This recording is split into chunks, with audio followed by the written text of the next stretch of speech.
ਆਪ ਸਭ ਦਾ ਇੱਕ ਵਾਰ ਫਿਰ ਸਵਾਗਤ ਹੈ। ਅੱਜ ਅਸੀਂ ਮੁਗਲ ਸਾਮਰਾਜ ਦੀ ਸਥਾਪਨਾ ਦੇ ਬਾਰੇ ਪੜ੍ਹਾਂਗੇ। ਮੁਗਲ ਸਾਮਰਾਜ ਦੀ ਸਥਾਪਨਾ ਨੂੰ ਅਸੀਂ ਵੱਖ-ਵੱਖ ਭਾਗਾਂ ਵਿੱਚ ਵੰਡ ਸਕਦੇ ਹਾਂ। ਉਸ ਦੇ ਪਹਿਲੇ ਭਾਗ ਦੇ ਵਿੱਚ ਅੱਜ ਅਸੀਂ ਬਾਬਰ ਦੇ ਬਾਰੇ ਵਿੱਚ ਪੜ੍ਹਾਂਗੇ। ਬਾਬਰ ਮੁਗਲ ਸਾਮਰਾਜ ਦਾ ਸੰਸਥਾਪਕ ਸੀ ਔਰ ਮੁਗਲ ਸਾਮਰਾਜ ਦੇ ਸਭ ਤੋਂ ਸ਼ਕਤੀਸ਼ਾਲੀ ਸ਼ਾਸਕਾਂ ਵਿੱਚੋਂ ਇੱਕ ਮੰਨਿਆ ਜਾਂਦਾ ਹੈ। ਬਾਬਰ ਨੇ ਭਾਰਤ ਦੇ ਵਿੱਚ ਲੋਧੀ ਵੰਸ਼ ਦਾ ਅੰਤ ਕਰਕੇ ਮੁਗਲ ਸਾਮਰਾਜ ਦੀ ਸਥਾਪਨਾ ਕੀਤੀ ਸੀ। ਸੋ ਉਸ ਦੇ ਬਾਰੇ ਡਿਟੇਲ ਦੇ ਵਿੱਚ ਹੁਣ ਅਸੀਂ ਅੱਗੇ ਪੜ੍ਹਦੇ ਹਾਂ। ਸੋ ਸਭ ਤੋਂ ਪਹਿਲਾਂ ਗੱਲ ਕਰਦੇ ਹਾਂ ਮੁਗਲ ਕਾਲ ਦੇ ਇਤਿਹਾਸਕ ਸੋਮਿਆਂ ਬਾਰੇ। ਸੋਮੇ ਬੜੇ ਹੀ ਮਹੱਤਵਪੂਰਨ ਸਰੋਤ ਹੁੰਦੇ ਆ ਜਿਨ੍ਹਾਂ ਤੋਂ ਉਸ ਕਾਲ ਦੇ ਉਸ ਸਮੇਂ ਦੇ ਬਾਰੇ ਜਾਣਕਾਰੀ ਮਿਲਦੀ ਹੈ। ਇਹਨਾਂ ਸੋਮਿਆਂ ਦੇ ਵਿੱਚ ਸਭ ਤੋਂ ਪਹਿਲਾਂ ਬਾਬਰ ਦੀ ਆਤਮ ਕਥਾ ਦੀ ਗੱਲ ਕਰਦੇ ਹਾਂ, ਜਿਸ ਦਾ ਨਾਮ ਤੁਜ਼ਕੇ ਬਾਬਰੀ ਵੀ ਹੈ। ਤੁਜ਼ਕੇ ਬਾਬਰੀ ਨੂੰ ਬਾਬਰਨਾਮਾ ਵੀ ਕਿਹਾ ਜਾਂਦਾ ਹੈ।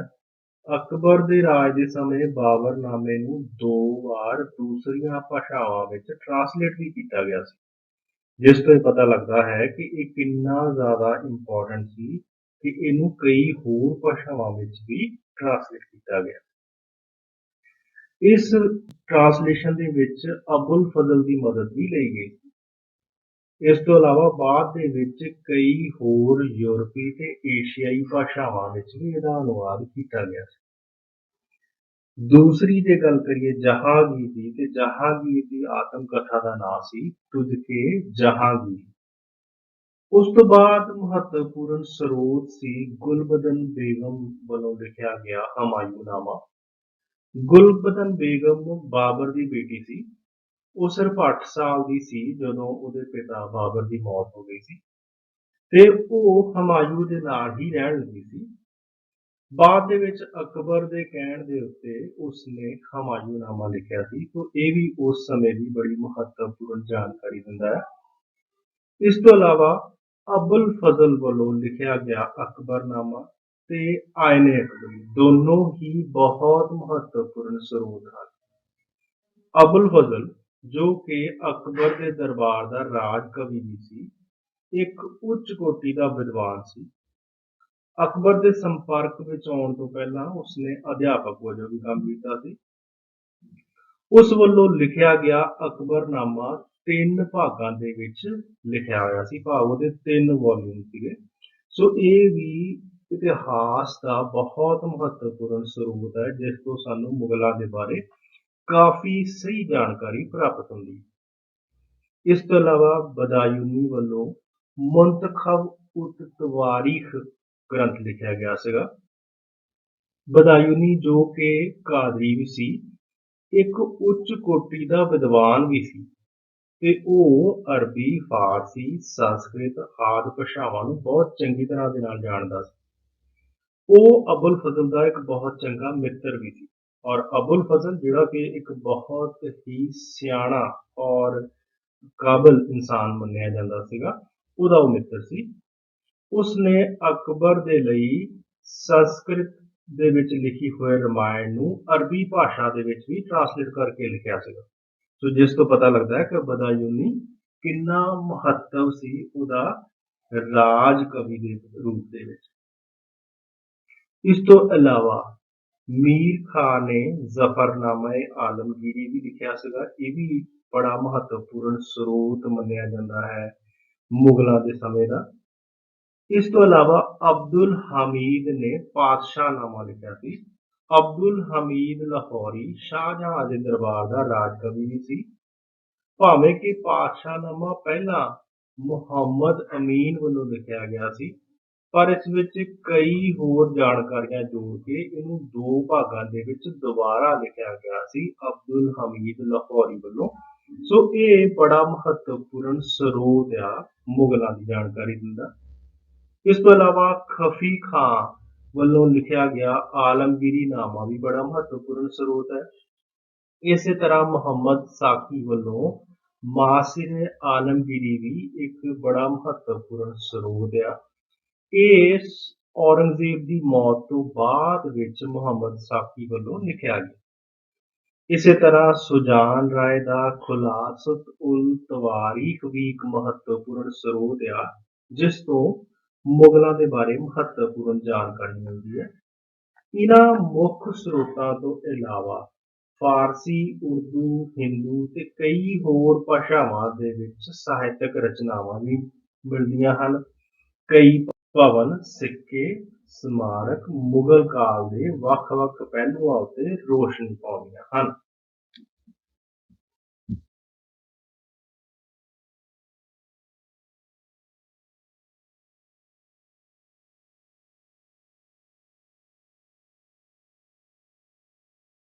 ਉਸ ਤੋਂ ਬਾਅਦ ਜੇ ਗੱਲ ਕਰੀਏ ਵੱਖ-ਵੱਖ ਸ਼ਾਸਕਾਂ ਦੀ, ਤੇ ਮੁਗਲ ਸਾਮਰਾਜ ਦਾ ਸੰਸਥਾਪਕ ਬਾਬਰ ਸੀ, ਜਿਹਨੇ ਪਾਣੀਪਤ ਦੀ ਪਹਿਲੀ ਲੜਾਈ ਦੇ ਵਿੱਚ, ਜਿਹੜੀ ਕਿ 1526 ਵਿੱਚ ਹੋਈ ਸੀ, ਉਸ ਲੜਾਈ ਦੇ ਵਿੱਚ ਲੋਧੀ ਵੰਸ਼ ਦਾ ਖਾਤਮਾ ਕਰਕੇ ਮੁਗਲ ਵੰਸ਼ ਦੀ ਸਥਾਪਨਾ ਕੀਤੀ ਸੀ।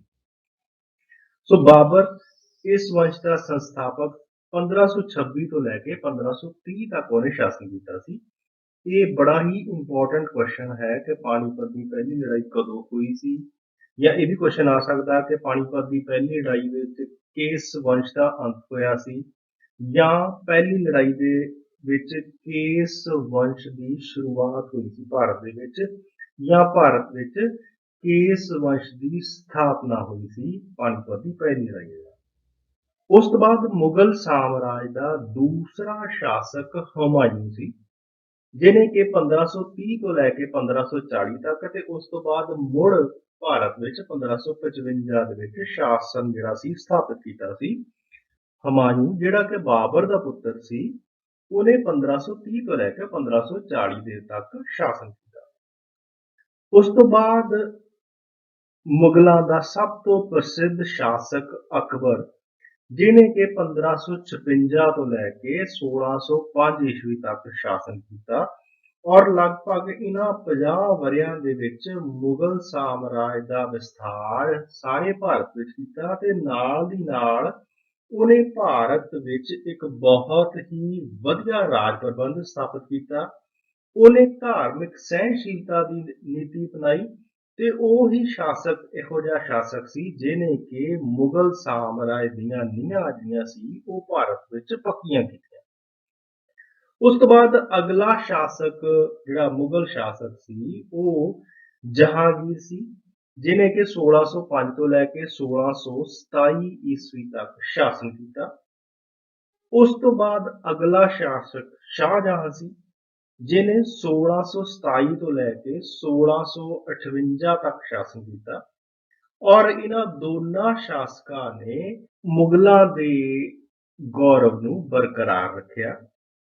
ਤੇ ਉਸ ਤੋਂ ਬਾਅਦ ਔਰੰਗਜ਼ੇਬ ਆਉਂਦਾ ਹੈ, ਜਿਹਨੇ ਕਿ 1658 ਤੋਂ ਲੈ ਕੇ 1707 ਤੱਕ ਸ਼ਾਸਨ ਕੀਤਾ, ਪਰ ਉਹ ਇੱਕ ਬਹੁਤ ਹੀ ਕੱਟੜ ਸੁੰਨੀ ਮੁਸਲਮਾਨ ਸੀ, ਔਰ ਉਹਦੀਆਂ ਗਲਤ ਨੀਤੀਆਂ ਕਰਕੇ ਮੁਗਲ ਸਾਮਰਾਜ ਦੀਆਂ ਨੀਹਾਂ ਹਿੱਲ ਗਈਆਂ, ਔਰ ਮੁਗਲ ਸਾਮਰਾਜ ਪਤਨ ਵੱਲ ਚੱਲ ਪਿਆ। ਉਸ ਤੋਂ ਬਾਅਦ ਗੱਲ ਕਰੀਏ ਮੁਗਲ ਵੰਸ਼ ਦੇ ਸੰਸਥਾਪਕ ਬਾਬਰ ਦੀ। ਸੋ ਬਾਬਰ, ਜਿਹਦਾ ਅਸਲੀ ਨਾਮ ਜ਼ਹੀਰੁੱਦੀਨ ਮੁਹੰਮਦ ਸੀ, ਉਹਦਾ ਜਨਮ 14 ਫਰਵਰੀ 1483 ਈਸਵੀ ਵਿੱਚ ਫਰਗਾਨਾ ਦੀ ਰਾਜਧਾਨੀ ਅੰਦੀਜਾਨ ਵਿਖੇ ਹੋਇਆ ਸੀ। ਉਸ ਦਾ ਪਿਤਾ ਉਮਰ ਸ਼ੇਖ ਮਿਰਜ਼ਾ ਫਰਗਾਨਾ ਦਾ ਸ਼ਾਸਕ ਸੀ, ਅਤੇ ਪ੍ਰਸਿੱਧ ਜਾਤੀ ਮੰਗੋਲਾਂ ਨਾਲ ਸੰਬੰਧ ਰੱਖਦਾ ਸੀ, ਤੇ ਉਹ ਦੁਨੀਆ ਦੇ ਮਸ਼ਹੂਰ ਸ਼ਾਸਕ ਚੰਗੇਜ਼ ਖਾਂ ਦੇ ਵੰਸ਼ ਵਿੱਚੋਂ ਸੀ। ਦੂਸਰੇ ਪਾਸੇ ਜੇ ਉਹਦੀ ਮਾਤਾ ਦੀ ਗੱਲ ਕਰੀਏ ਤੇ ਉਹਦੀ ਮਾਤਾ ਦਾ ਨਾਮ ਕੁਲਤੁਗ ਨਿਗਾਰ ਖਾਨਮ ਸੀ, ਜਿਹੜੀ ਕਿ ਤੁਰਕ ਕਬੀਲੇ ਦੇ ਨਾਲ ਸੰਬੰਧ ਰੱਖਦੀ ਸੀ, ਔਰ ਤੈਮੂਰ ਉਹਦੇ ਪੂਰਵਜਾਂ ਵਿੱਚ ਸੀ। ਸੋ ਇਸ ਤਰ੍ਹਾਂ ਦੇ ਨਾਲ ਬਾਬਰ ਦੀਆਂ ਰਗਾਂ ਦੇ ਵਿੱਚ ਦੋ ਬੜੇ ਹੀ ਸ਼ਕਤੀਸ਼ਾਲੀ ਵੰਸ਼ਾਂ ਦਾ ਖੂਨ ਵਗਦਾ ਸੀ। ਉਸ ਨੂੰ ਰਾਜਗੱਦੀ ਦੀ ਪ੍ਰਾਪਤੀ 1494 ਈਸਵੀ ਵਿੱਚ ਹੋਈ, ਜਦੋਂ ਉਹਦੇ ਪਿਤਾ ਦੀ ਅਚਾਨਕ ਮੌਤ ਹੋ ਗਈ, ਤੇ ਉਸ ਸਮੇਂ ਉਹਦੀ ਉਮਰ ਸਿਰਫ 11 ਸਾਲ ਦੀ ਸੀ। ਸੋ ਇਸੇ ਤਰ੍ਹਾਂ ਉਹਦੀ ਜੇ ਆਰੰਭਿਕ ਜੀਵਨ ਦੀ ਗੱਲ ਕਰੀਏ ਤਾਂ ਉਹਦਾ ਆਰੰਭਿਕ ਜੀਵਨ ਬਹੁਤ ਹੀ ਕਠਿਨਾਈਆਂ ਭਰਪੂਰ ਸੀ, ਕਿਉਂਕਿ ਛੋਟੀ ਉਮਰ ਦੇ ਵਿੱਚ ਹੀ ਉਹਦੇ ਪਿਤਾ ਦੀ ਮੌਤ ਵੀ ਹੋ ਗਈ ਸੀ ਔਰ ਉਸ ਸਮੇਂ ਉਹਦੀ ਉਮਰ ਸਿਰਫ 11 ਸਾਲ ਸੀ ਤੇ ਉਹਦੇ ਜਿਹੜੇ ਵਿਰੋਧੀ ਸਗੇ ਸੰਬੰਧੀ ਸੀਗੇ ਉਹ ਇਸ ਮੌਕੇ ਦਾ ਲਾਭ ਉਠਾਉਣਾ ਚਾਹੁੰਦੇ ਸੀ ਤੇ ਉਸਦੇ ਰਾਜ ਨੂੰ ਹੜਪਣ ਦਾ ਯਤਨ ਵੀ ਕਰ ਰਹੇ ਸੀ। ਪਰ ਬਾਬਰ ਨੇ ਬਹੁਤ ਹੀ ਸਿਆਣਪ ਨਾਲ ਕੰਮ ਲਿਆ ਔਰ ਉਹਨਾਂ ਦੀਆਂ ਸਾਜ਼ਿਸ਼ਾਂ ਨੂੰ ਸਫਲ ਨਹੀਂ ਹੋਣ ਦਿੱਤਾ। ਉਸ ਤੋਂ ਬਾਅਦ 1497 ਈਸਵੀ ਦੇ ਵਿੱਚ ਬਾਬਰ ਨੇ ਸਮਰਕੰਦ ਤੇ ਜਿੱਤ ਪ੍ਰਾਪਤ ਕੀਤੀ, ਪਰ ਇਹ ਜਿੱਤ ਸਦੀਵੀ ਨਹੀਂ ਰਹੀ।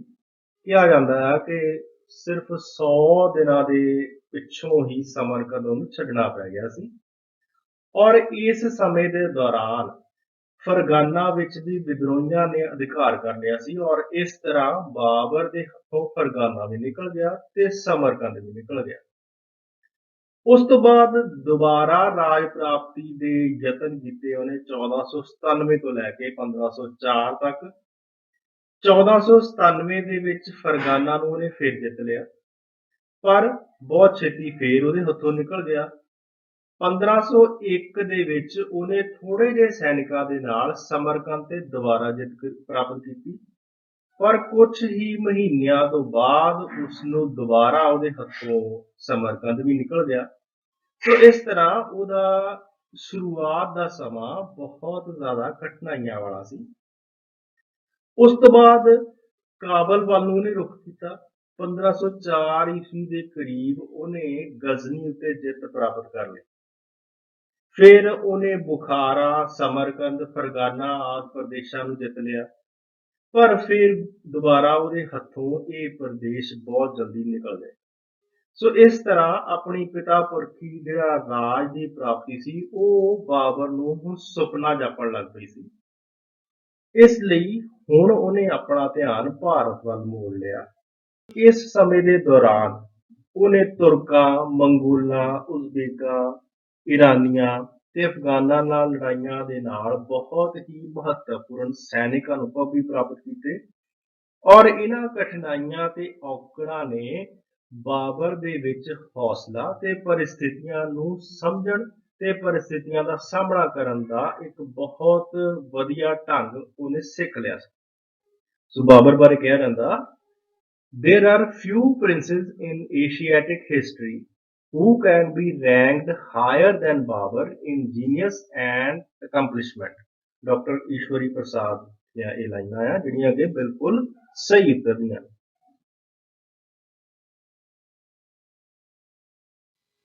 ਉਸ ਤੋਂ ਬਾਅਦ ਬਾਬਰ ਦੇ ਭਾਰਤ ਨੂੰ ਜਿੱਤਣ ਦੇ ਕਾਰਨ ਕੀ ਸੀਗੇ ਉਹਨਾਂ ਬਾਰੇ ਚਰਚਾ ਕਰ ਲਈਏ। ਸੋ ਬਾਬਰ ਭਾਰਤ ਨੂੰ ਜਿੱਤਣਾ ਚਾਹੁੰਦਾ ਸੀ ਕਿਉਂਕਿ ਭਾਰਤ ਵਿੱਚ ਸ਼ਕਤੀਸ਼ਾਲੀ ਕੇਂਦਰੀ ਸਾਮਰਾਜ ਦੀ ਕਮੀ ਸੀ। ਭਾਰਤ ਇੱਕ ਇਹੋ ਜਿਹਾ ਦੇਸ਼ ਸੀ ਜਿਹਦੇ ਉੱਤੇ ਜਿੱਤ ਪ੍ਰਾਪਤ ਕਰਨਾ ਸੌਖਾ ਸੀ। ਦੂਸਰਾ ਕਾਰਨ ਭਾਰਤ ਵਿੱਚ ਰਾਜਨੀਤਿਕ ਏਕਤਾ ਦੀ ਘਾਟ ਸੀ। ਸੋ ਜਿਸ ਤਰ੍ਹਾਂ ਆ ਨਕਸ਼ੇ ਦੇ ਵਿੱਚ ਅਸੀਂ ਦੇਖ ਵੀ ਸਕਦੇ ਹਾਂ 1525 ਈਸਵੀ ਦੇ ਭਾਰਤ ਦੇ ਬਾਰੇ ਦਿਖਾਇਆ ਹੋਇਆ ਆ। ਬਾਬਰ ਦੇ ਹਮਲਿਆਂ ਸਮੇਂ ਭਾਰਤ ਦੀ ਸਥਿਤੀ ਕਿਹੋ ਜਿਹੀ ਸੀ। ਸੋ ਵੱਖ-ਵੱਖ ਸ਼ਾਸਕ ਆਪਸ ਦੇ ਵਿੱਚ ਲੜ ਰਹੇ ਸੀਗੇ, ਉਹਨਾਂ ਵਿੱਚ ਏਕਤਾ ਨਹੀਂ ਸੀ ਔਰ ਇਸੇ ਰਾਜਨੀਤਿਕ ਏਕਤਾ ਦੀ ਘਾਟ ਦਾ ਪੂਰਾ ਫਾਇਦਾ ਬਾਬਰ ਚੁੱਕਣਾ ਚਾਹੁੰਦਾ ਸੀ। ਤੀਸਰਾ ਕਾਰਨ, ਬਾਬਰ ਇੱਕ ਬਹੁਤ ਹੀ ਉੱਚੇ ਮਨਸੂਬਿਆਂ ਵਾਲਾ ਸ਼ਾਸਕ ਸੀ। ਉਹ ਫਰਗਾਨਾ ਵਰਗੇ ਛੋਟੇ ਜਿਹੇ ਰਾਜ ਦੇ ਨਾਲ ਸੰਤੁਸ਼ਟ ਨਹੀਂ ਸੀ ਔਰ ਬਾਬਰ ਬਾਰ-ਬਾਰ ਫਰਗਾਨਾ, ਸਮਰਕੰਦ, ਬੁਖਾਰਾ ਵਰਗੇ ਪ੍ਰਦੇਸ਼ਾਂ ਨੂੰ ਜਿੱਤ ਤਾਂ ਲੈਂਦਾ ਸੀ ਪਰ ਉੱਥੇ ਜਿੱਤ ਕਾਇਮ ਰੱਖਣੀ ਬੜੀ ਔਖੀ ਸੀ। ਇਸ ਲਈ ਉਹਦੇ ਮਨਸੂਬੇ ਭਾਰਤ ਨੂੰ ਜਿੱਤਣ ਦੇ ਬਣ ਗਏ। ਫਿਰ ਭਾਰਤ ਦੀ ਅਪਾਰ ਧਨ ਦੌਲਤ ਵੀ ਬਾਬਰ ਦੇ ਹਮਲੇ ਦਾ ਕਾਰਨ ਸੀ, ਕਿਉਂਕਿ ਭਾਰਤ ਦੇ ਵਿੱਚ ਧਨ ਦੌਲਤ ਕਾਫੀ ਮਿਲ ਸਕਦੀ ਸੀ। ਇਸ ਲਈ ਬਾਬਰ ਆਪਣੀ ਸਥਿਤੀ ਨੂੰ ਮਜ਼ਬੂਤ ਕਰਨ ਦੇ ਲਈ ਉਹਨੂੰ ਧਨ ਦੌਲਤ ਦੀ ਲੋੜ ਸੀ ਜਿਹੜੀ ਕਿ ਭਾਰਤ ਵਿੱਚੋਂ ਪੂਰੀ ਹੋ ਸਕਦੀ। ਅਗਲਾ ਕਾਰਨ, ਫਰਗਾਨਾ ਤੇ ਸਮਰਕੰਦ ਦੇ ਵਿੱਚ ਮਾੜੇ ਹਾਲਾਤ। ਜਿਸ ਤਰ੍ਹਾਂ ਮੈਂ ਅੱਗੇ ਦੱਸ ਕੇ ਹਟਿਆ ਕਿ ਫਰਗਾਨਾ ਤੇ ਸਮਰਕੰਦ ਇਹ ਵਾਲੇ ਇਲਾਕੇ ਉਹ ਜਿੱਤ ਤਾਂ ਲੈਂਦਾ ਸੀਗਾ ਪਰ ਬਾਰ-ਬਾਰ ਉਹਦੇ ਹੱਥੋਂ ਨਿਕਲ ਜਾਂਦੇ ਸੀ। ਤੇ ਅਗਲਾ ਕਾਰਨ ਸੀਗਾ ਮੁਸਲਿਮ ਜਗਤ ਦੇ ਵਿੱਚ ਮਾਣ ਤੇ ਪ੍ਰਸਿੱਧੀ ਪ੍ਰਾਪਤ ਕਰਨ ਦੀ ਇੱਛਾ ਉਹਦੇ ਮਨ ਦੇ ਵਿੱਚ ਬਹੁਤ ਸੀ ਤੇ ਉਹ ਫਰਗਾਨਾ ਵਰਗੇ ਇਲਾਕੇ ਵਿੱਚ ਰਹਿ ਕੇ ਉਹ ਪ੍ਰਾਪਤ ਨਹੀਂ ਕਰ ਸਕਦਾ ਸੀ ਔਰ ਭਾਰਤ ਵਰਗੇ ਦੇਸ਼ ਵੱਡੇ ਦੇਸ਼ ਉੱਤੇ ਜਿੱਤ ਪ੍ਰਾਪਤ ਕਰਕੇ ਉਹ ਅਜਿਹੀ ਪ੍ਰਸਿੱਧੀ ਪ੍ਰਾਪਤ ਕਰ ਸਕਦਾ ਸੀ। ਸੋ ਹੁਣ ਅਸੀਂ ਗੱਲ ਕਰਦੇ ਹਾਂ ਭਾਰਤ ਦੀ ਸਭ ਤੋਂ ਮਹੱਤਵਪੂਰਨ ਲੜਾਈਆਂ ਵਿੱਚੋਂ ਇੱਕ ਪਾਣੀਪਤ ਦੀ ਪਹਿਲੀ ਲੜਾਈ ਦੇ ਬਾਰੇ, ਜਿਹੜੀ ਕਿ 1526 ਈਸਵੀ ਵਿੱਚ ਹੋਈ ਸੀ। ਇਹ ਲੜਾਈ ਬਾਬਰ ਨੇ ਬਹੁਤ ਵਧੀਆ ਰਣਨੀਤੀ ਅਤੇ ਸੂਝ-ਬੂਝ ਕਰਕੇ ਜਿੱਤ ਲਈ ਸੀ। ਭਾਵੇਂ ਕਿ ਬਾਬਰ ਦੇ ਕੋਲ ਸੈਨਿਕਾਂ ਦੀ ਗਿਣਤੀ ਵੀ ਇਬਰਾਹਿਮ ਲੋਧੀ ਦੇ ਮੁਕਾਬਲੇ ਬਹੁਤ ਘੱਟ ਸੀ, ਪਰ ਉਹਦੀ ਯੋਜਨਾ ਬਹੁਤ ਵਧੀਆ ਸੀ। ਉਹਨੇ ਪਾਣੀਪਤ ਦੇ ਮੈਦਾਨ ਦੇ ਵਿੱਚ ਇੱਕ ਪਾਸੇ ਪਾਣੀਪਤ ਦਾ ਸ਼ਹਿਰ ਸੀ ਤੇ ਦੂਜੇ ਪਾਸੇ ਵੱਡੀਆਂ ਖਾਈਆਂ ਖੁਦਵਾ ਦਿੱਤੀਆਂ, ਜਿਨ੍ਹਾਂ ਨੂੰ ਦਰਖਤਾਂ ਦੇ ਨਾਲ ਢੱਕ ਦਿੱਤਾ ਤੇ ਸਭ ਤੋਂ ਅੱਗੇ ਉਹਨੇ ਤੋਪਾਂ ਦੀ 700 ਲਗਭਗ ਤੋਪਾਂ ਦੀ ਲੜੀ ਜਿਹੜੀ ਸੀ ਖੜੀ ਕਰ ਦਿੱਤੀ, ਜਿਹਦੇ ਪਿੱਛੇ ਅਨੁਭਵੀ ਤੋਪਸ਼ੀ ਸੀ ਜਿਹੜਾ ਕਿ ਅਚੂਕ ਨਿਸ਼ਾਨਾ ਸਾਧਦੇ ਸੀ। ਉਸ ਦੇ ਪਿੱਛੇ ਉਸ ਦੇ ਬਾਕੀ ਜਿਹੜੇ ਹਥਿਆਰਬੰਦ ਸੈਨਿਕ ਸੀ ਉਹ ਖੜੇ ਕੀਤੇ ਹੋਏ ਸੀਗੇ ਔਰ ਇਹਨਾਂ ਤੋਪਾਂ ਨੇ ਇਬਰਾਹਿਮ ਲੋਧੀ ਦੇ ਹੱਥੀਆਂ ਨੂੰ ਬੁਰੀ ਤਰ੍ਹਾਂ ਦੇ ਨਾਲ ਡਰਾ ਦਿੱਤਾ ਔਰ ਇਬਰਾਹਿਮ ਲੋਧੀ ਦੀ ਸੈਨਾ ਜਿਹੜੀ ਕਿ ਸਿਰਫ ਇੱਕ ਭੀੜ ਦੇ ਵਾਂਗ ਖੜੀ ਸੀ, ਉਹ ਇਹਨਾਂ ਤੋਪਾਂ ਦੇ ਸਾਹਮਣੇ ਖੜ ਨਹੀਂ ਸਕੀ ਔਰ ਵੈਸੇ ਵੀ ਤੋਪਾਂ ਦੇ ਸਾਹਮਣੇ ਜਿਹੜੇ ਤੀਰ ਕਮਾਨ ਔਰ ਤਲਵਾਰਾਂ ਜਿਹੜੀਆਂ ਸੀ ਉਹ ਜ਼ਿਆਦਾ ਦੇਰ ਤੱਕ ਸਾਹਮਣਾ ਨਹੀਂ ਕਰ ਸਕਦੀਆਂ ਸੀਗੀਆਂ।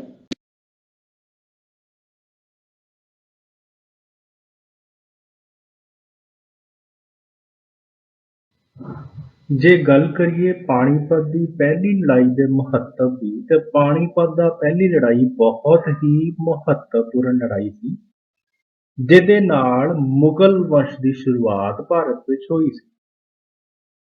ਸੋ ਇਹਦੇ ਮਹੱਤਵ ਦੇ ਵਿੱਚ ਸਭ ਤੋਂ ਪਹਿਲੀ ਗੱਲ ਆਉਂਦੀ ਆ ਕਿ ਇਹਦੇ ਨਾਲ ਲੋਧੀ ਵੰਸ਼ ਦਾ ਅੰਤ ਹੋ ਗਿਆ।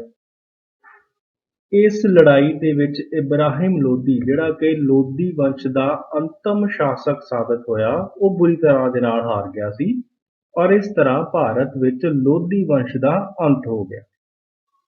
ਉਸ ਤੋਂ ਬਾਅਦ ਭਾਰਤ ਵਿੱਚ ਦਿੱਲੀ ਸਲਤਨਤ ਦਾ ਵੀ ਅੰਤ ਹੋ ਗਿਆ। ਸੋ ਪਾਣੀਪਤ ਦੀ ਲੜਾਈ ਦੇ ਨਾਲ ਦਿੱਲੀ ਸਾਮਰਾਜ ਬੁਰੀ ਤਰ੍ਹਾਂ ਦੇ ਨਾਲ ਨਸ਼ਟ ਹੋ ਗਿਆ ਔਰ ਇਸ ਲੜਾਈ ਦੇ ਸਿੱਟੇ ਵਜੋਂ ਲਗਭਗ 300 ਵਰ੍ਹਿਆਂ ਤੋਂ ਚੱਲੇ ਆ ਰਹੇ ਇਸ ਸਾਮਰਾਜ ਦਾ ਪੂਰੀ ਤਰ੍ਹਾਂ ਦੇ ਨਾਲ ਅੰਤ ਹੋ ਗਿਆ। ਉਸ ਤੋਂ ਬਾਅਦ ਭਾਰਤੀ ਇਤਿਹਾਸ ਦੇ ਵਿੱਚ ਨਵੇਂ ਅਧਿਆਏ ਦੀ ਸ਼ੁਰੂਆਤ ਹੋਈ।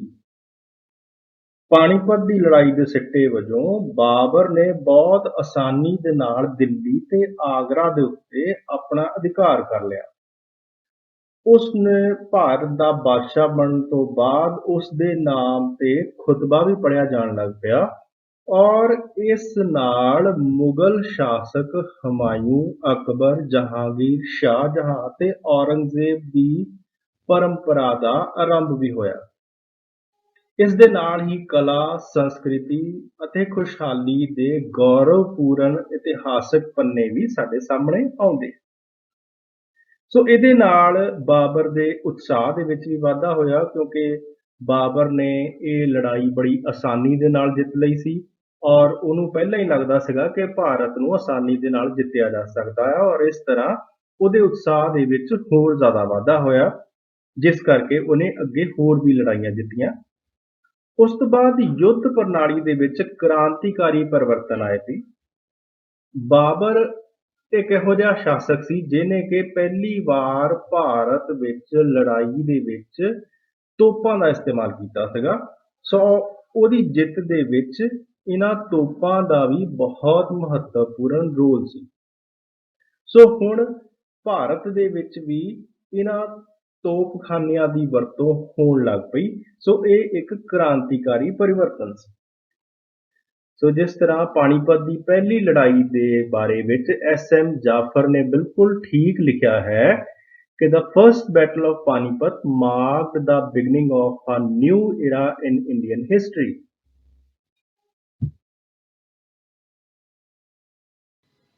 ਪਾਣੀਪਤ ਦੀ ਲੜਾਈ ਜਿੱਤਣ ਤੋਂ ਬਾਅਦ ਭਾਰਤ ਵਿੱਚ ਆਪਣਾ ਰਾਜ ਸਥਾਪਿਤ ਕਰਨ ਦੇ ਵਿੱਚ ਸਭ ਤੋਂ ਵੱਡਾ ਰੋੜਾ ਰਾਜਪੂਤ, ਕਿਉਂਕਿ ਰਾਜਪੂਤ ਭਾਰਤ ਦੇ ਬਹੁਤ ਸ਼ਕਤੀਸ਼ਾਲੀ ਸ਼ਾਸਕਾਂ ਦੇ ਰੂਪ ਦੇ ਵਿੱਚ ਜਾਣੇ ਜਾਂਦੇ ਸੀ। ਸੋ ਉਹਨਾਂ ਸ਼ਾਸਕਾਂ ਦੇ ਵਿੱਚ ਸਭ ਤੋਂ ਵੱਡਾ ਸ਼ਾਸਕ ਜਿਹੜਾ ਸੀ ਉਹ ਸੀ ਰਾਣਾ ਸਾਂਗਾ। ਸੋ ਰਾਣਾ ਸਾਂਗਾ ਦੇ ਨਾਲ 1527 ਈਸਵੀ ਦੇ ਵਿੱਚ ਕਨਵਾਹਾ ਦੀ ਲੜਾਈ ਹੋਈ। ਮੇਵਾੜ ਦਾ ਰਾਜਾ ਸੰਗਰਾਮ ਸਿੰਘ ਬੜਾ ਹੀ ਸ਼ਕਤੀਸ਼ਾਲੀ ਸਰਦਾਰ ਸੀ ਤੇ ਉਸ ਨੂੰ ਰਾਣਾ ਸਾਂਗਾ ਦੇ ਨਾਂ ਦੇ ਨਾਲ ਵੀ ਜਾਣਿਆ ਜਾਂਦਾ। ਉਹ ਇੱਕ ਸ਼ਕਤੀਸ਼ਾਲੀ ਸੈਨਾਪਤੀ ਤੇ ਬਹੁਤ ਹੀ ਬਹਾਦਰ ਯੋਧਾ ਸੀ। ਉਸ ਨੂੰ ਸੈਂਕੜੇ ਲੜਾਈਆਂ ਦਾ ਅਨੁਭਵ ਸੀ ਤੇ ਯੁੱਧ ਦੇ ਵਿੱਚ ਜਿਸ ਤਰ੍ਹਾਂ ਤੁਸੀਂ ਫੋਟੋ ਦੇ ਵਿੱਚ ਵੀ ਦੇਖਦੇ ਪਏ ਆ ਕਿ ਇੰਨੀਆਂ ਲੜਾਈਆਂ ਲੜੀਆਂ ਸੀ ਕਿ ਯੁੱਧ ਦੇ ਵਿੱਚ ਉਹਦੀ ਇੱਕ ਅੱਖ ਵੀ ਚਲੀ ਗਈ ਸੀ, ਇੱਕ ਬਾਂਹ ਤੇ ਇੱਕ ਲੱਤ ਦਾ ਵੀ ਉਹਦਾ ਨੁਕਸਾਨ ਹੋਇਆ ਸੀ ਔਰ ਉਹਦੇ ਸਰੀਰ ਦਾ ਕਿਹਾ ਜਾਂਦਾ ਹੈ ਕਿ ਕੋਈ ਵੀ ਇਹੋ ਜਿਹਾ ਹਿੱਸਾ ਨਹੀਂ ਸੀ ਜਿਸ ਦੇ ਉੱਤੇ ਲੜਾਈਆਂ ਦੇ ਨਾਲ ਕੋਈ ਨਾ ਕੋਈ ਜ਼ਖਮ ਨਾ ਹੋਇਆ ਹੋਵੇ। ਸੋ ਇੰਨਾ ਬਹਾਦਰ ਸੀ ਔਰ ਉਹਦੇ ਹੌਸਲੇ ਇੰਨੇ ਕੁ ਬੁਲੰਦ ਸੀ ਕਿ ਬਹੁਤ ਸਾਰੇ ਰਾਜਪੂਤ ਰਾਜੇ ਉਹਦੇ ਲਈ ਆਪਣੀ ਜਾਨ ਤੱਕ ਕੁਰਬਾਨ ਕਰਨ ਨੂੰ ਤਿਆਰ ਸੀ ਔਰ ਉਹਦੀ ਪ੍ਰਜਾ ਵੀ ਉਹਦੇ ਸ਼ਾਸਨ ਤੋਂ ਬਹੁਤ ਜ਼ਿਆਦਾ ਖੁਸ਼ ਸੀ। ਸੋ ਉਹਦੇ ਨਾਲ ਬਾਬਰ ਦੀ ਲੜਾਈ 1527 ਈਸਵੀ ਵਿੱਚ ਹੋਈ। ਇਸ ਲੜਾਈ ਦੇ ਕਾਰਨ ਕੀ ਸੀਗੇ? ਸਭ ਤੋਂ ਪਹਿਲਾ ਕਾਰਨ ਤਾਂ ਇਹ ਸੀ ਕਿ ਦੋਨਾਂ ਸ਼ਾਸਕਾਂ ਦੀ ਆਪਸੀ ਸਥਿਤੀ ਮਜ਼ਬੂਤ ਕਰਨ ਦੀ ਇੱਛਾ ਸੀ। ਬਾਬਰ ਤੇ ਰਾਣਾ ਸਾਂਗਾ ਇੱਕ ਦੂਜੇ ਦੇ ਉਦੇਸ਼ਾਂ ਦੇ ਪ੍ਰਤੀ ਜੇ ਦੇਖਿਆ ਜਾਏ ਤਾਂ ਵਿਰੋਧੀ ਸੀ। ਕਾਰਨ ਕੀ ਸੀ? ਬਾਬਰ ਭਾਰਤ ਦੇ ਵਿੱਚ ਮੁਗਲ ਸ਼ਾਸਨ ਸਥਾਪਿਤ ਕਰਨਾ ਚਾਹੁੰਦਾ ਸੀ, ਪਰ ਰਾਣਾ ਸਾਂਗਾ ਭਾਰਤ ਦੇ ਵਿੱਚ ਇੱਕ ਹਿੰਦੂ ਰਾਜ ਸਥਾਪਿਤ ਕਰਨਾ ਚਾਹੁੰਦਾ ਸੀ। ਸੋ ਇਸ ਲਈ ਉਹਨਾਂ ਦਾ ਜਿਹੜੀ ਇੱਛਾ ਸੀਗੀ ਭਾਰਤ ਦੇ ਵਿੱਚ ਸਥਿਤੀ ਮਜ਼ਬੂਤ ਕਰਨ ਦੀ, ਇਹ ਹੀ ਲੜਾਈ ਦਾ ਇੱਕ ਵੱਡਾ ਕਾਰਨ ਸੀ। ਦੂਸਰਾ ਕਾਰਨ ਪਾਣੀਪਤ ਦੀ ਲੜਾਈ ਤੋਂ ਪਹਿਲਾਂ ਕੀਤਾ ਗਿਆ ਸਮਝੌਤਾ ਸੀ। ਸੋ ਇਹ ਸਮਝੌਤਾ ਕੀ ਸੀਗਾ ਕਿ ਰਾਣਾ ਸਾਂਗਾ ਨੇ ਇਬਰਾਹਿਮ ਲੋਧੀ ਨੂੰ ਹਰਾਉਣ ਦੇ ਵਿੱਚ ਬਾਬਰ ਦੀ ਸਹਾਇਤਾ ਕਰਨੀ ਸੀ ਤੇ ਇਸ ਦੇ ਬਦਲੇ ਦੇ ਵਿੱਚ ਬਾਬਰ ਨੇ ਰਾਣਾ ਸਾਂਗੇ ਨੂੰ ਕਲਪੀ, ਧੌਲਪੁਰ ਤੇ ਬਿਆਨਾ ਦੇ ਪ੍ਰਦੇਸ਼ ਦੇਣੇ ਸੀ, ਪਰ ਦੋਨਾਂ ਵਿੱਚੋਂ ਕਿਸੇ ਇੱਕ ਨੇ ਵੀ ਸਮਝੌਤੇ ਦੀ ਪਾਲਣਾ ਨਹੀਂ ਕੀਤੀ, ਜਿਸ ਕਰਕੇ ਦੋਨਾਂ ਵਿੱਚ ਲੜਾਈ ਲਾਜ਼ਮੀ ਸੀ। ਅਗਲਾ ਕਾਰਨ ਸੀ ਰਾਣਾ ਸਾਂਗਾ ਦਾ ਹਸਨ ਖਾਂ ਮੇਵਾਤੀ ਤੇ ਸੁਲਤਾਨ ਮਹਿਮੂਦ ਲੋਧੀ ਦੀ ਮਿੱਤਰਤਾ। ਰਾਣਾ ਸਾਂਗਾ ਨੇ ਬਾਬਰ ਦੇ ਦੁਸ਼ਮਣ ਹਸਨ ਖਾਂ ਮੇਵਾਤੀ ਤੇ ਸੁਲਤਾਨ ਮਹਿਮੂਦ ਲੋਧੀ ਨਾਲ ਮਿੱਤਰਤਾ ਕਰ ਲਈ ਤੇ ਉਹਨਾਂ ਨੂੰ ਆਪਣੇ ਰਾਜ ਵਿੱਚ ਸ਼ਰਨ ਵੀ ਦਿੱਤੀ ਸੀ। ਸੋ ਇਹ ਗੱਲ ਕਦੀ ਵੀ ਬਾਬਰ ਸਹਿਣ ਨਹੀਂ ਸੀ ਕਰ ਸਕਦਾ, ਜਿਸ ਕਰਕੇ ਕਨਵਾਹਾ ਦੀ ਲੜਾਈ ਹੋਈ, ਜਿਹੜੀ ਕਿ 27 ਮਾਰਚ 1527 ਈਸਵੀ ਨੂੰ ਹੋਈ। ਇਸ ਲੜਾਈ ਤੋਂ ਪਹਿਲਾਂ ਪਰਿਸਥਿਤੀਆਂ ਰਾਣਾ ਸਾਂਗਾ ਵੱਲ ਸੀ, ਕਿਉਂਕਿ ਰਾਜਪੂਤ ਰਾਜੇ ਬਹੁਤ ਸ਼ਕਤੀਸ਼ਾਲੀ ਰਾਜੇ ਮੰਨੇ ਜਾਂਦੇ ਸੀ ਔਰ ਬਾਬਰ ਦੀ ਫੌਜ ਦੇ ਵਿੱਚ ਵੀ ਇਹ ਗੱਲ ਮਸ਼ਹੂਰ ਸੀ। ਪਰ ਆਪਣੀ ਫੌਜ ਦੇ ਹੌਸਲੇ ਬੁਲੰਦ ਕਰਨ ਦੇ ਲਈ ਬਾਬਰ ਨੇ ਉਹਨਾਂ ਨੂੰ ਬੜਾ ਹੀ ਇੱਕ ਸ਼ਾਨਦਾਰ ਭਾਸ਼ਣ ਦੇ ਕੇ ਉਹਨਾਂ ਦੇ ਹੌਸਲੇ ਬੁਲੰਦ ਕੀਤੇ। ਸੋ ਇਸ ਲੜਾਈ ਦੇ ਵਿੱਚ ਬਾਬਰ ਨੇ ਫਿਰ ਦੁਬਾਰਾ ਪਾਣੀਪਤ ਦੀ ਲੜਾਈ ਵਾਂਗ ਹੀ ਇੱਕ ਬਹੁਤ ਵਧੀਆ ਯੋਜਨਾ ਬਣਾਈ। ਹਾਲਾਂਕਿ ਰਾਜਪੂਤ ਰਾਣਾ ਸਾਂਗਾ ਦੇ ਨਾਲ ਜਿਹੜੇ ਸ਼ਾਸਕ ਰਾਜਪੂਤ ਸੀਗੇ ਉਹ ਵੀ ਬਹੁਤ ਬਹਾਦਰੀ ਦੇ ਨਾਲ ਇਸ ਯੁੱਧ ਵਿੱਚ ਲੜੇ, ਪਰ ਬਾਬਰ ਦੀਆਂ ਤੋਪਾਂ ਦੇ ਸਾਹਮਣੇ ਉਹਨਾਂ ਦੀ ਇੱਕ ਨਾ ਚੱਲੀ ਔਰ ਅੰਤ ਨੂੰ ਬਾਬਰ ਕਨਵਾਹਾ ਦੀ ਲੜਾਈ ਜਿੱਤ ਗਿਆ। ਸੋ ਇਸ ਲੜਾਈ ਦੇ ਜੇ ਪ੍ਰਭਾਵ ਦੀ ਗੱਲ ਕਰੀਏ, ਸੋ ਇਸ ਲੜਾਈ ਦੇ ਨਾਲ ਰਾਜਪੂਤਾਂ ਦੀ ਫੌਜੀ ਸ਼ਕਤੀ ਨੂੰ ਬਹੁਤ ਵੱਡਾ ਧੱਕਾ ਲੱਗਾ ਸੀ। ਸੋ ਹੁਣ ਬਾਬਰ ਲਈ ਸਭ ਤੋਂ ਵੱਡੇ ਮੰਨੇ ਜਾਂਦੇ ਦੁਸ਼ਮਣ ਰਾਜਪੂਤ ਖਤਮ ਹੋ ਗਏ ਸੀਗੇ। ਉਸ ਤੋਂ ਬਾਅਦ ਮੁਗਲ ਸਾਮਰਾਜ ਦੀ ਪੱਕੀ ਸਥਾਪਨਾ ਅਸਲ ਦੇ ਵਿੱਚ ਇਹ ਕਨਵਾਹਾ ਦੀ ਲੜਾਈ ਦੇ ਨਾਲ ਹੀ ਹੋਈ ਸੀ, ਕਿਉਂਕਿ ਇਹਦੇ ਨਾਲ ਬਾਬਰ ਦਾ ਹੁਣ ਕੋਈ ਵੱਡਾ ਦੁਸ਼ਮਣ ਰਿਹਾ ਨਹੀਂ ਸੀ, ਜਿਸ ਕਰਕੇ ਬਾਬਰ ਨੇ ਇੱਥੇ ਪੱਕੀ ਸਥਾਪਨਾ ਆਪਣੀ ਕਰ ਲਈ ਸੀ। ਉਸ ਤੋਂ ਬਾਅਦ ਰਾਜਨੀਤਿਕ ਕੇਂਦਰ ਬਿੰਦੂ ਹੁਣ ਬਦਲ ਗਿਆ ਸੀ। ਰਾਜਨੀਤਿਕ ਕੇਂਦਰ ਬਿੰਦੂ ਜਿਹੜਾ ਕਿ ਪਹਿਲਾਂ ਕਾਬਲ ਸੀ, ਹੁਣ ਬਦਲ ਕੇ ਦਿੱਲੀ ਆ ਗਿਆ ਤੇ ਬਾਬਰ ਨੇ ਨਿਸ਼ਚਿਤ ਤੌਰ ਨਾਲ ਭਾਰਤ ਵਿੱਚ ਰਹਿਣ ਦਾ ਫੈਸਲਾ ਕਰ ਲਿਆ। ਸੋ ਇਹ ਜਿਹੜੀ ਕਨਵਾਹਾ ਦੀ ਲੜਾਈ ਸੀ, ਇਹ ਭਾਰਤ ਦੀਆਂ ਫੈਸਲਾ ਕੁਲ ਲੜਾਈਆਂ ਦੇ ਵਿੱਚੋਂ ਇੱਕ ਸੀ। ਬਹੁਤ ਸਾਰੇ ਇਤਿਹਾਸਕਾਰ ਤਾਂ ਇਹ ਵੀ ਮੰਨਦੇ ਆ ਕਿ ਪਾਣੀਪਤ ਦੀ ਲੜਾਈ ਨਾਲੋਂ ਵੀ ਜ਼ਿਆਦਾ ਮਹੱਤਵਪੂਰਨ ਕਨਵਾਹਾ ਦੀ ਲੜਾਈ ਸੀ, ਕਿਉਂਕਿ ਪਾਣੀਪਤ ਦੀ ਲੜਾਈ ਦੇ ਵਿੱਚ ਇਬਰਾਹਿਮ ਲੋਧੀ ਨੂੰ ਹਰਾਉਣਾ ਕੋਈ ਵੱਡੀ ਗੱਲ ਨਹੀਂ ਸੀ, ਕਿਉਂਕਿ ਉਹ ਇੱਕ ਨਾਂ ਮਾਤਰ ਦਾ ਸੁਲਤਾਨ ਸੀ, ਜਿਹੜਾ ਕਿ ਇੱਕ ਬਿਹਤਰ ਰਣਨੀਤੀ ਬਣਾਉਣ ਦੇ ਯੋਗ ਵੀ ਨਹੀਂ ਸੀ। ਪਰ ਰਾਣਾ ਸਾਂਗਾ ਬਹੁਤ ਹੀ ਸ਼ਕਤੀਸ਼ਾਲੀ ਤੇ ਚੁਸਤ ਰਾਜਪੂਤ ਸੀ, ਸੋ ਉਹਨੂੰ ਹਰਾਉਣਾ ਇੱਕ ਬਹੁਤ ਵੱਡੀ ਗੱਲ ਸੀ। ਸੋ ਭਾਰਤ ਦੇ ਵਿੱਚ ਰਾਜਪੂਤਾਂ ਦੀ ਸਭ ਤੋਂ ਵੱਡੀ ਸ਼ਕਤੀ ਨੂੰ ਹਰਾਉਣ ਦੇ ਨਾਲ ਬਾਬਰ ਦਾ ਭਾਰਤ ਵਿੱਚ ਰਹਿਣਾ ਪੱਕਾ ਹੋ ਗਿਆ। ਸੋ ਆਰ.ਪੀ. ਤ੍ਰਿਪਾਠੀ ਨੇ ਬਿਲਕੁਲ ਸਹੀ ਕਿਹਾ ਆ ਕਿ the battle of Kanwaha removed the most formidable obstacle in the way of the foundation of Mughal Empire.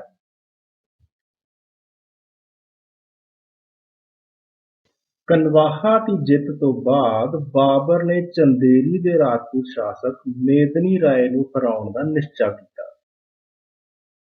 Chanderi ਦੇ ਸ਼ਾਸਕ ਮੇਦਨੀ ਰਾਏ ਨੇ ਬਾਬਰ ਦਾ ਬਹੁਤ ਡਟ ਕੇ ਮੁਕਾਬਲਾ ਕੀਤਾ, ਪਰ ਅੰਤ ਨੂੰ ਉਸ ਨੂੰ ਆਪਣੇ ਹਜ਼ਾਰਾਂ ਸੈਨਿਕਾਂ ਸਹਿਤ ਚੰਦੇਰੀ ਦੇ ਕਿਲੇ ਵਿੱਚ ਸ਼ਰਨ ਲੈਣੀ ਪਈ ਤੇ ਜਿੱਥੇ ਕਿ ਰਾਜਪੂਤ ਔਰਤਾਂ ਨੇ ਆਪਣੀ ਮਾਨ ਸਨਮਾਨ ਦੀ ਰੱਖਿਆ ਦੇ ਲਈ ਜੌਹਰ ਦੀ ਰਸਮ ਵੀ ਨਿਭਾਈ। ਔਰ ਉਸ ਥਾਂ ਤੇ ਅੱਜ ਵੀ ਜਿਸ ਤਰ੍ਹਾਂ ਤੁਸੀਂ ਤਸਵੀਰ ਦੇ ਵਿੱਚ ਦੇਖ ਰਹੇ ਹੋ, ਇੱਕ ਮੋਨੂਮੈਂਟ ਉਹਨਾਂ ਦੀ ਯਾਦ ਦੇ ਵਿੱਚ, ਜੌਹਰ ਦੀ ਰਸਮ ਦੀ ਯਾਦ ਦੇ ਵਿੱਚ ਮੋਨੂਮੈਂਟ ਅੱਜ ਵੀ ਉੱਥੇ ਮੱਧ ਪ੍ਰਦੇਸ਼ ਦੇ ਵਿੱਚ ਬਣਾਇਆ ਗਿਆ ਹੈ। ਉਸ ਤੋਂ ਬਾਅਦ ਅਗਲੀ ਗੱਲ ਕਰੀਏ ਘਾਗਰੇ ਦੇ ਯੁੱਧ ਦੀ। ਸੋ ਇਹ 1529 ਈਸਵੀ ਵਿੱਚ ਘਾਗਰਾ ਦਾ ਯੁੱਧ ਹੋਇਆ ਸੀਗਾ। ਸੋ ਇਸ ਯੁੱਧ ਦੇ ਵਿੱਚ ਇਬਰਾਹਿਮ ਲੋਧੀ ਦਾ ਭਰਾ ਮਹਿਮੂਦ ਲੋਧੀ ਸੀ, ਉਹਦੀ ਅਗਵਾਈ ਦੇ ਵਿੱਚ ਉਹਨੇ ਕਈ ਅਫਗਾਨ ਇਕੱਠੇ ਕਰਨੇ ਸ਼ੁਰੂ ਕਰ ਦਿੱਤੇ ਸੀ ਤਾਂ ਕਿ ਬਾਬਰ ਦਾ ਡਟ ਕੇ ਮੁਕਾਬਲਾ ਕੀਤਾ ਜਾ ਸਕੇ। ਪਰ ਜਿਉਂ ਹੀ ਉਸਨੇ ਬਾਬਰ ਦੇ ਆਉਣ ਦੀ ਖਬਰ ਸੁਣੀ ਤਾਂ ਉਹ ਡਰ ਕੇ ਬੰਗਾਲ ਭੱਜ ਗਿਆ। ਬਾਬਰ ਨੇ ਬੰਗਾਲ ਦੇ ਸ਼ਾਸਕ ਨੁਸਰਤ ਸ਼ਾਹ ਨੂੰ ਧਮਕੀ ਦਿੱਤੀ ਕਿ ਇਸ ਦੇ ਸਿੱਟੇ ਉਸ ਵਾਸਤੇ ਚੰਗੇ ਨਹੀਂ ਹੋਣਗੇ। ਸੋ ਅੰਤ ਨੂੰ 1529 ਈਸਵੀ ਨੂੰ ਘਾਗਰਾ ਵਿਖੇ ਮੁਗਲ ਤੇ ਅਫਗਾਨਾਂ ਦੇ ਵਿੱਚ ਯੁੱਧ ਹੋਇਆ, ਜਿਸ ਵਿੱਚ ਅਫਗਾਨ ਬੁਰੀ ਤਰ੍ਹਾਂ ਦੇ ਨਾਲ ਹਾਰ ਗਏ ਔਰ ਇੱਕ ਵਾਰ ਫਿਰ ਬਾਬਰ ਨੂੰ ਇੱਕ ਵੱਡੀ ਜਿੱਤ ਪ੍ਰਾਪਤ ਹੋਈ। ਸੋ ਅੰਤ ਵਿੱਚ ਅਸੀਂ ਇਹ ਕਹਿ ਸਕਦੇ ਹਾਂ ਕਿ ਬਾਬਰ ਇੱਕ ਬਹੁਤ ਹੀ ਉੱਚੀ ਪ੍ਰਤਿਭਾ ਦਾ ਮਾਲਕ ਸੀ। ਉਹ ਬਹੁਤ ਵੱਡਾ ਕਲਾ ਪ੍ਰੇਮੀ, ਪ੍ਰਕਿਰਤੀ ਪ੍ਰੇਮੀ, ਬਹਾਦਰ ਯੋਧਾ, ਅਨੁਭਵ ਸੈਨਾਪਤੀ, ਸਫਲ ਜੇਤੂ ਤੇ ਉੱਚ ਕੋਟੀ ਦਾ ਸਾਹਿਤਕਾਰ ਵੀ ਸੀ। ਲੇਨਪੂਰਨ ਉਸ ਦੇ ਬਾਰੇ ਠੀਕ ਹੀ ਕਹਿੰਦਾ ਹੈ ਕਿ ਬਾਬਰ ਨੇ ਇੱਕ ਸ਼ਾਨਦਾਰ ਮੁਗਲ ਸਾਮਰਾਜ ਦਾ ਨੀਂਹ ਪੱਥਰ ਰੱਖਿਆ ਸੀ, ਜਿਸ ਉੱਤੇ ਉਸ ਦੇ ਪੋਤੇ ਅਕਬਰ ਨੇ ਇੱਕ ਮਹਾਨ ਭਵਨ ਬਣਾਇਆ ਸੀ। ਸੋ ਭਾਵੇਂ ਕਿ ਬਾਬਰ ਨੇ ਬਹੁਤ ਵਧੀਆ ਸਾਮਰਾਜ ਤਾਂ ਸਥਾਪਿਤ ਕਰ ਲਿਆ ਸੀ, ਪਰ ਉਹ ਉਸ ਉੱਤੇ ਹਕੂਮਤ ਕਰਨ ਦੇ ਲਈ ਜ਼ਿਆਦਾ ਦੇਰ ਤੱਕ ਜਿੰਦਾ ਨਾ ਰਹਿ ਸਕਿਆ ਤੇ 1530 ਈਸਵੀ ਦੇ ਵਿੱਚ ਉਸ ਦਾ ਦੇਹਾਂਤ ਹੋ ਗਿਆ। ਉਸ ਤੋਂ ਬਾਅਦ ਉਹਦਾ ਪੁੱਤਰ ਹੁਮਾਯੂੰ ਰਾਜਗੱਦੀ ਉੱਤੇ ਬੈਠਾ, ਜਿਸ ਦੇ ਬਾਰੇ ਦੇ ਵਿੱਚ ਅਸੀਂ ਅਗਲੇ ਪਾਰਟ ਦੇ ਵਿੱਚ ਪੜਾਂਗੇ। Thank you.